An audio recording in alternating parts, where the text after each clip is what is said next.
Une nouvelle journée de grève et de manifestation nationale aura lieu le mardi 14 octobre. Je t'explique tout, mais d'abord abonne-toi.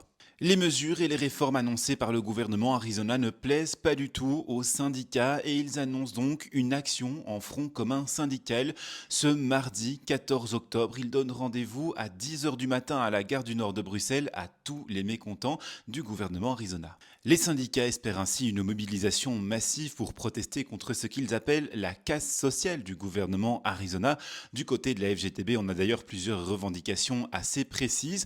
On veut par exemple des pensions dignes avec le retrait du malus décidé par Yann Yambon, des emplois de qualité, plus de pouvoir d'achat et une réforme fiscale aussi pour faire contribuer les plus riches, mais aussi une politique ambitieuse pour une société sans carbone, respectueuse de l'environnement et des travailleurs. Et enfin, la FGTB demande aussi la reconnaissance de l'État palestinien et des sanctions sévères contre Israël.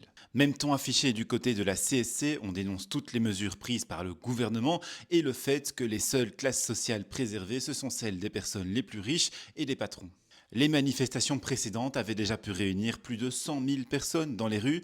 On va voir si pour celle-ci, le mouvement de grogne s'amplifie ou si au contraire il y a une érosion. L'aéroport de Bruxelles National, en tout cas, s'attend à de fortes perturbations et annonce qu'aucun vol ne décollera ce jour-là. On a encore peu d'informations sur les autres mouvements de grève qui risquent de toucher le pays, par exemple dans les écoles ou bien dans les sociétés, les zonings industriels, mais on peut s'attendre à ce qu'ils soient nombreux et étendus sur tout le territoire.